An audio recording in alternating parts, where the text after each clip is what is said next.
Hello, my name is Hunter Dunn, and this is DunnCensored.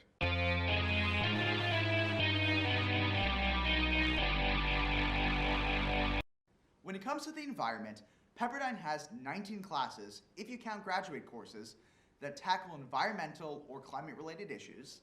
It created a sustainability minor back in 2015, and it has a graduate-level certificate about corporate responsibility towards the environment called SEER, S-E-E-R.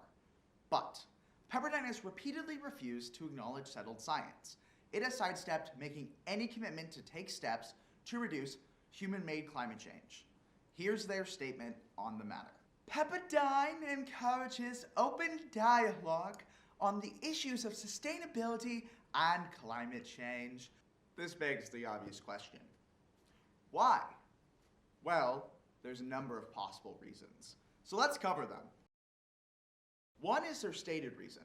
They want to encourage students to debate everything.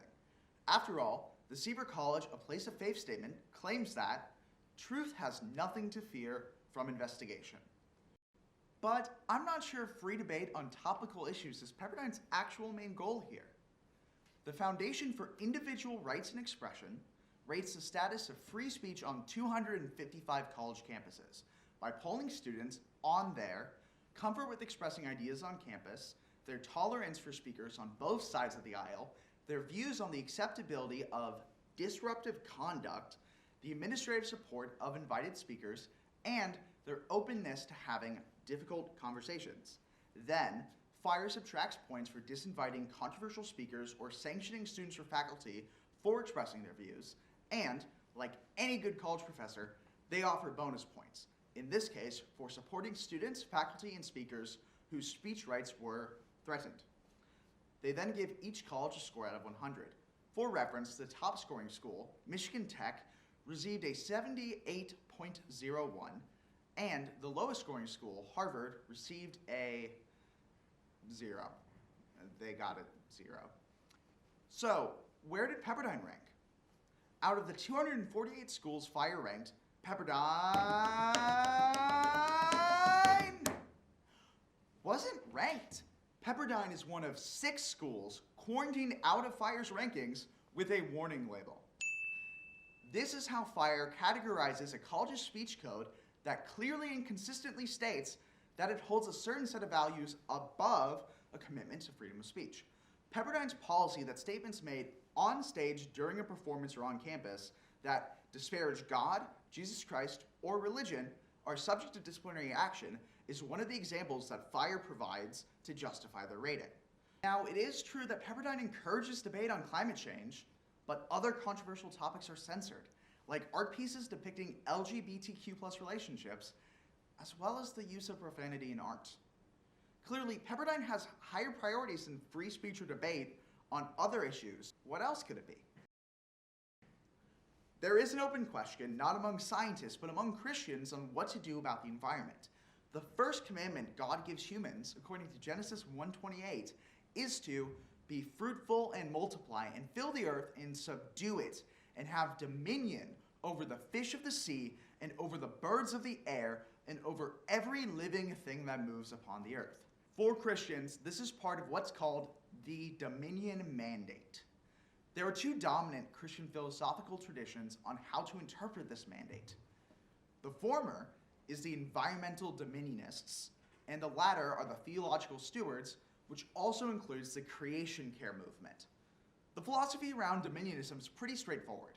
God granted us the authority to subjugate the earth and use its natural resources to feed us and enrich our lives. An adherent to this framework was the Environmental Protection Agency Administrator under the Trump administration, Scott Pruitt. He argued that God has blessed us with natural resources. Let's use them to feed the world. Let's use them to power the world. Let's use them to protect the world. While in office, he promoted efforts to roll back regulations on oil, coal, and natural gas to encourage the free market use of what God had planted in the earth for humans to use as they see fit.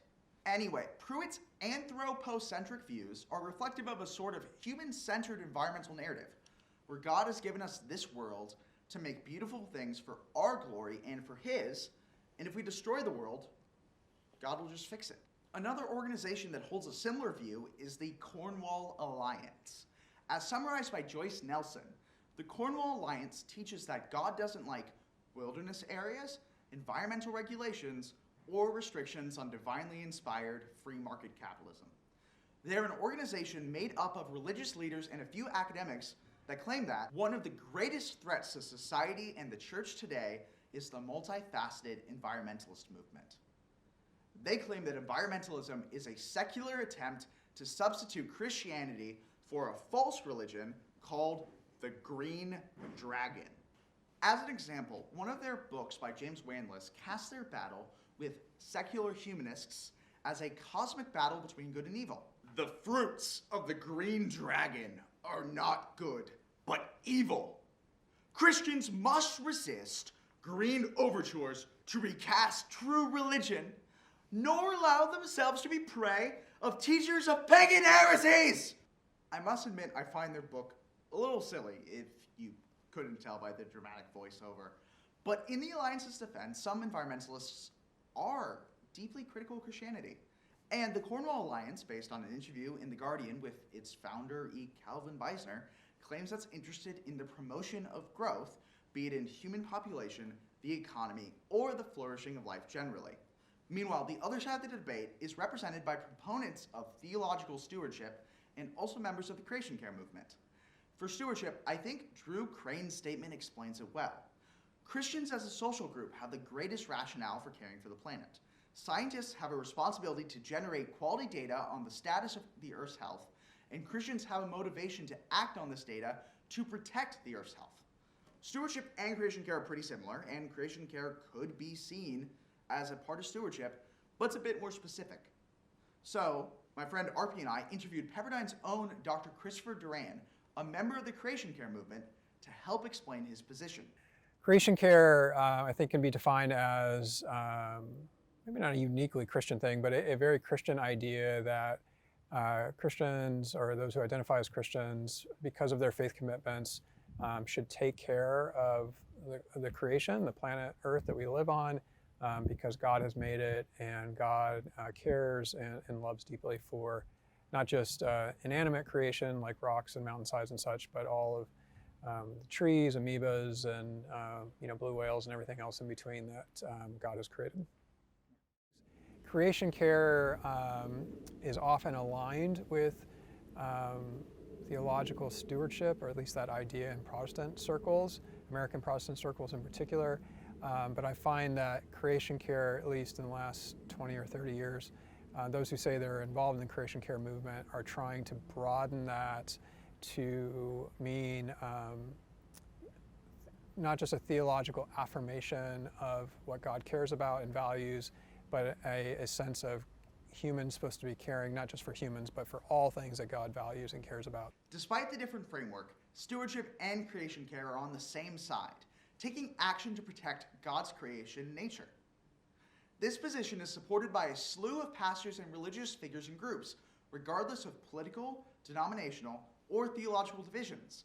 This includes Billy Graham, Pat Robertson and Al Sharpton, Rick Warren, the current and former Archbishops of Canterbury, former ecumenical Patriarch Demetrius of Constantinople, and the current Patriarch Bartholomew I of Constantinople, who is known as the Green Patriarch for his focus on environmental issues, former Popes John Paul II and Benedict XVI, Pope Francis, and a whole host of Protestant, Catholic, Orthodox, and interdenominational organizations. This array is just a small glimpse into the vast and diverse membership of the creation care theological stewardship position. And when it comes to the realm of academia and biblical scholarship, as Reverend Dave Bookless in an article by Mother Jones wrote, the majority view amongst academic theologians and most biblical scholars is in line with what the Pope has said. Hey y'all, you just finished chapter 1. Thank you so much for watching. While I've been working on the script, I discovered something, and now it's time to let you in on the secret. You know that theological debate, the one between the Dominionists and the Stewards? Well, it sort of turns out that it doesn't actually exist.